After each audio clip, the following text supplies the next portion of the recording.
Do you respond or do you react? Hi, I'm Doug Holt with The Powerful Man, where we help married businessmen save their marriage without having to talk about it, get unstuck, and get clear on life. So all too often, what happens for a lot of businessmen is they start reacting when there's problems in a relationship. Now, they don't do this as often in business, but when they walk through the door of their family, when their wife starts testing them, when they start complaining and telling about all the problems, by that point in the day, as most business owners have decision fatigue, where they've made so many decisions that they're mentally tapped. And then they can't help but just react to the situation around them. What we want to do is respond. Responding is using engaged indifference. I'm engaged in what's happening, but I'm indifferent on the outcome. And when you respond, you take the emotional charge out of the situation.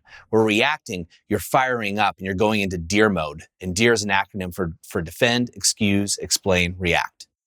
Don't respond, don't react.